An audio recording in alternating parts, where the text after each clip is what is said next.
Welcome back to One-on-One on WFUV Sports, New York's longest running call-in show. I'm Sebastian Seebach, bringing you some more of today's headlines. The New York Yankees continue to stay red hot, holding the best record in Major League Baseball at 42-16. And the 2-1 thrilling walk-off victory by Jose Trevino last night against the Chicago Cubs was no exception.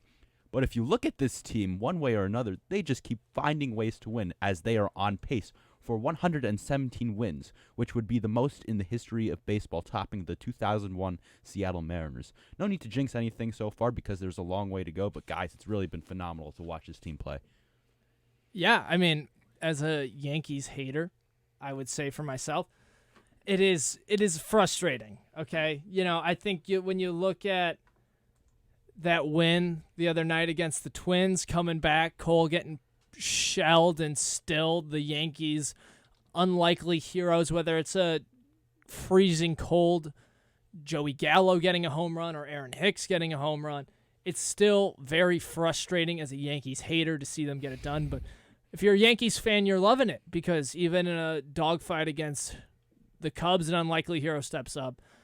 But this team is just top to bottom full of studs, and I said it at the start of the year. You know, Will produced a nightly that I worked on, and I said that this is the closest I think that we've seen to a Yankees team with this Stanton and Judge core, you know, this Bronx Bombers team. I think this is the best product we've seen from them, just because it's as good as they are at the top. They have probably, I'd say, in their very few holes in terms of, you know, batting. You know, whether it's guys like Donaldson, who's a continual pest in the plate, or it's Judge, Stanton, who we know what they bring. IKF does a really good job of working at bats. And then, you know, as the season progresses, you hope Gallo slowly puts it together. Rizzo is phenomenal. Higashioka is just a good defensive catcher. There's nothing to really worry about there at the plate. So, you know, with this Yankees team that is at 42-16, best record in the bigs, 7.5 clear of the Blue Jays, and just that lead seems to grow and grow and grow. I wouldn't be surprised to say that if this team, you know, as it sits today, you could say that they're favorite to win the pennant. Obviously, we're still very young into the season, only a third of the way through, but it's gotten to the point where if you're a Yankees fan, it's no longer start of the season, you know, happy-go-lucky. It is officially now this team is very good and can beat you in so many different ways. I mean, you kind of bring up the point, you know, the Yankees in general. I mean, they had a lot of holes last year in 2021, and I think that's really part of why they had a disappointing season until, you know, they brought in the Rizzo and the Gallo trades in. But, you know, last year, you know, early in the season on, you know, they were very right-handed heavy. They weren't very athletic. And part of that was they were 29th in the middle of the season in defensively, so in defensive runs saved. So they were a below average defense. They were dead last in stolen bases. And this year, you know, they're definitely in the top 10 within both categories. So, you know, they definitely fixed a lot of holes right there.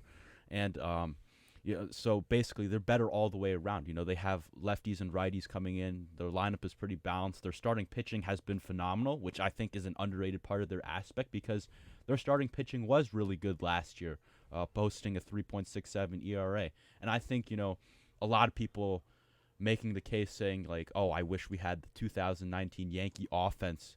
I mean, the team did not advance because they did not have the pitching that they do right now. So I think that, you know, you combine this offense with the pitching that they have now, I think they're the best team in baseball, and I don't think they've had that since they've won the World Series in 2009. And one of these players who continues to dominate the baseball headlines is outfielder Aaron Judge, playing in his contract year, final year. He becomes a free agent at the end of the year.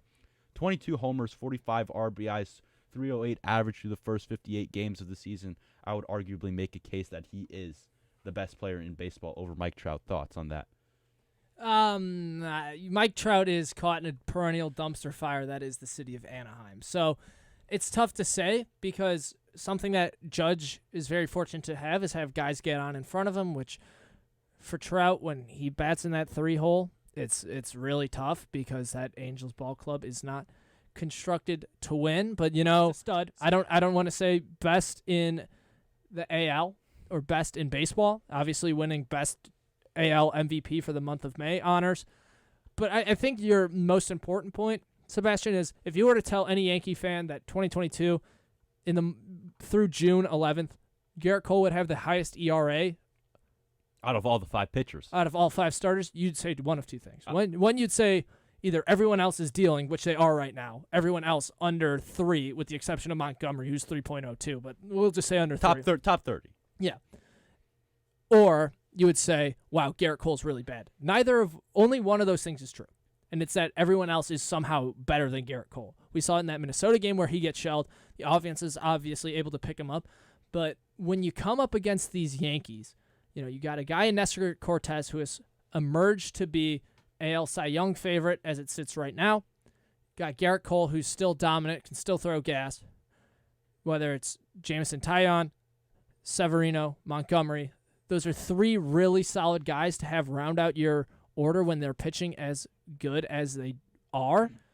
I think the only question, and also, you look at that bullpen. Clay Holmes is about as dominant as it comes. It's an ERA of .31, has gone over 25 games without allowing an earned run. Loaizaga still okay. Sometimes that middle relief is a little bit sketchy, but how good these starters have been, you don't need good middle relief pitching because these guys have simply allowed the offense to click, get a comfortable lead, and then you don't need lights-out performances from anyone besides Clay Holmes. Well, you had the 8 score. I believe 8 scoreless outings. Each pitcher went 6 innings or more. So the starting pitching has just been phenomenal as a whole. And you had Taillon, Garrett Cole back to back, almost 7 perfect innings. So the starting pitching has just really been on another tear this year. In this case for the Yankees, to which the bullpen was not needed. Now the bullpen got off to a fantastic start in early April, in which the Yankees were struggling, to score runs in the beginning of the season. The starting pitching, they weren't stretching them out quite yet. The bullpen got off to a fantastic start. I think they cleaned it up a little bit within the last week, but they struggled. They struggled a little bit in the month of May. But thankfully the starters decided to step up, and it kind of just goes to show how, this Yankee team is just got each other's backs as a whole. If the starting pitching, as you see in the Minnesota series, cannot get through, the bullpen comes in, throws scoreless innings. The Yankees put up more runs, as they did Thursday night when Garrett Cole got absolutely shelled, gave up 5 home runs within the first 2 1/3 innings. So, and another stat about Aaron Judge, you kind of bring up the fact that he's not really the best player in baseball. I mean, I didn't say he's not. I just said he's more fortunate than Mike Trout in the sense that he hits behind guys who can get on base. But Mike Trout hits behind Shohei Ohtani and Taylor Ward. Those are 2 guys that can get on base as well. So, the Angels haven't been winning because their pitching hasn't, they haven't had good pitching for years now.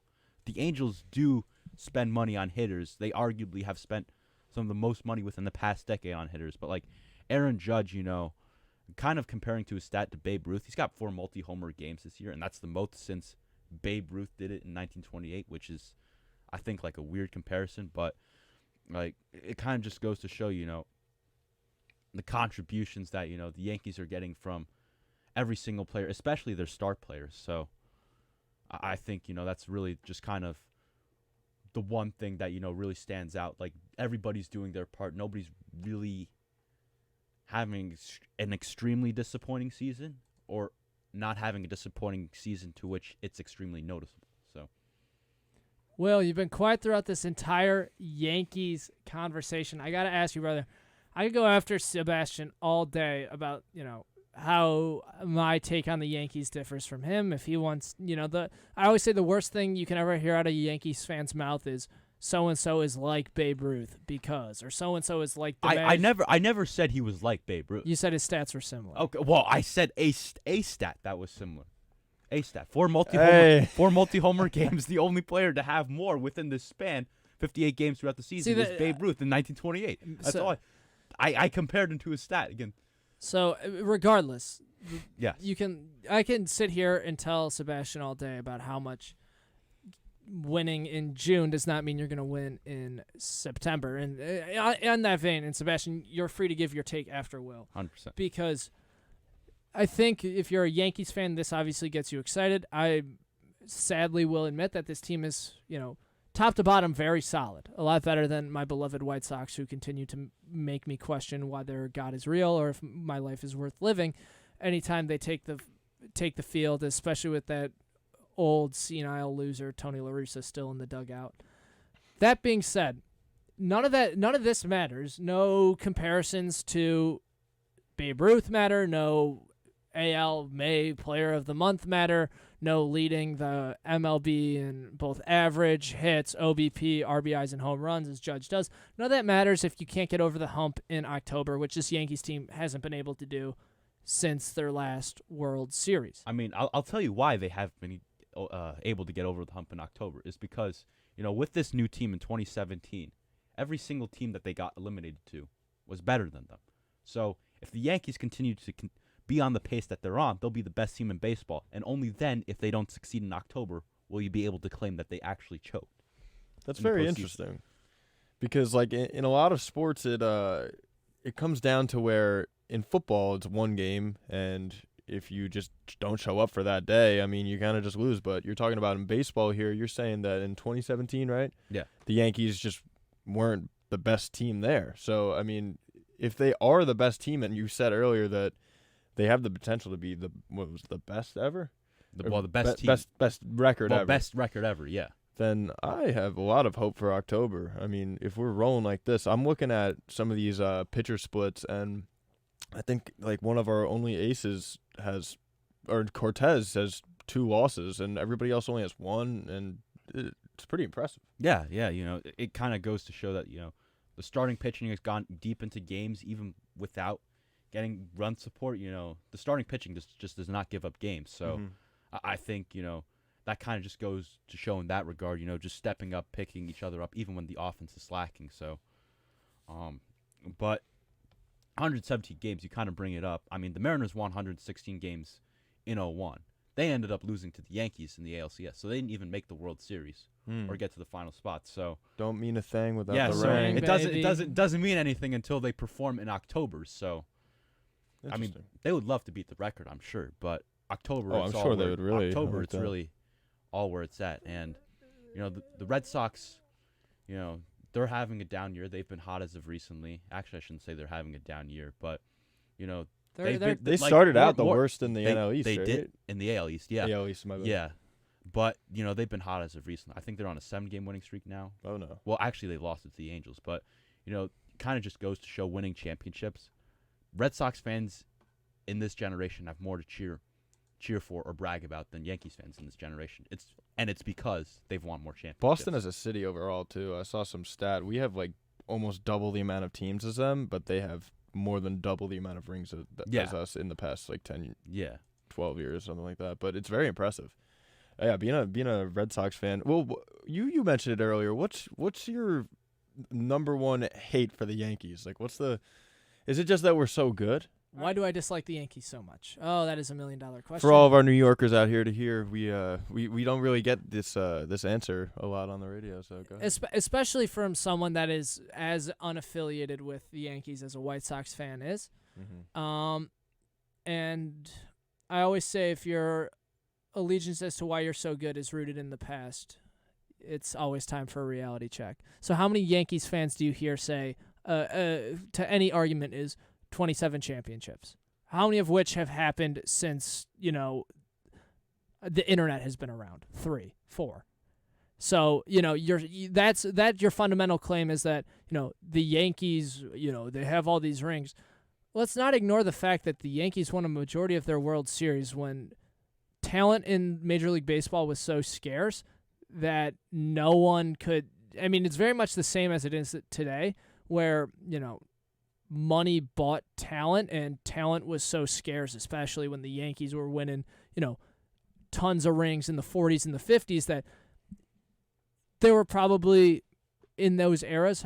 I mean, I'm not a baseball, walking baseball almanac, but if you look at the era from the 40s probably to the 60s, how many Hall of Famers did you have in that era that didn't play for the Yankees at some time? I'm talking about all-time greats, guys that would win batting championships, guys that were in the conversation for Cy Young, Silver Slugger, all that good stuff. How many of those weren't playing for the New York Yankees at some point or another? Slim to none, because it was just being bought out, and that's fine. And that's exactly how baseball operated then and how much other sports operated then.